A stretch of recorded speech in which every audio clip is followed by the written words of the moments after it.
આજે આપણે ચુંબક વિશે સમજીશું. બેનો પેલું ચુંબક વાજે તે જ ને? હા, એ જ ચુંબક. તો ચાલો આજે આપણે એના વિશે ભણીએ. હું ત્યાં જાઉં છું. એવું છે? એ જ ચુંબક વિશે આપણે ભણીએ. જુઓ સામેથી ચુંબક આવે છે. હું છું ચુંબક. મારી પાસે વિશિષ્ટ શક્તિ છે. તારી પાસે કઈ વિશિષ્ટ શક્તિ છે? હું દરેક લોખંડી વસ્તુને આકર્ષું છું. હે, બતાવ તો. મને તો લોહી ચુંબક તેની તરફ ખેંચે છે.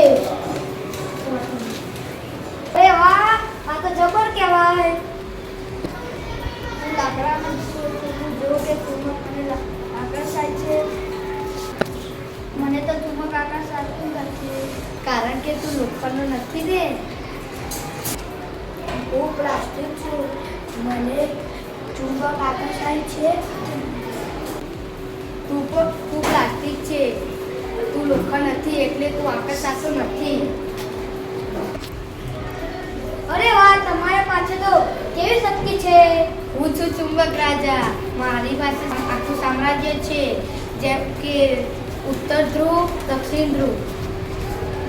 તમારું આ સામ્રાજ્ય શું કરે છે? જો હું તને બતાવું.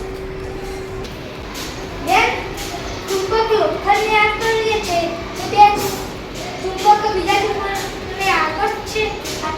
જો હું તને બીજું ચુંબક લાવી આપું.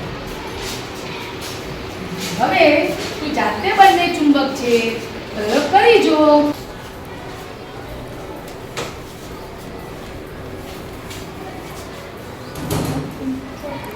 આ તો આકર્ષણ નથી, હવે છોડતું જ નથી.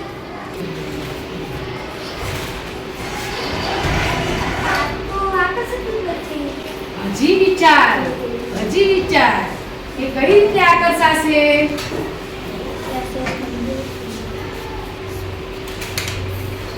આ તો આકર્ષિત ગયું. આ તો બીજી રીતે પણ ચોંટી વિચાર. હજી આ રીતે ચોટ્યું, પછી બીજી રીતે પણ ચોટશે.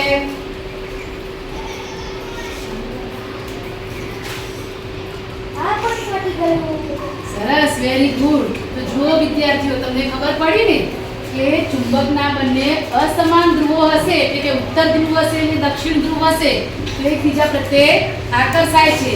પણ જો બંને ઉત્તર ધ્રુવ હશે તો એકબીજા પ્રત્યે આકર્ષાતા નથી, અને જો બંને દક્ષિણ ધ્રુવ હશે તો પણ એકબીજા પ્રત્યે આકર્ષાતા નથી. એટલે કે બંને સમાન ધ્રુવો હોય ત્યારે તેમના વચ્ચે અપાકર્ષણ થાય છે, અને અસમાન ધ્રુવો હોય ત્યારે એમના વચ્ચે આકર્ષણ થાય છે. તો ચલો વિદ્યાર્થીઓ, તમને મજા આવી ગઈ ને?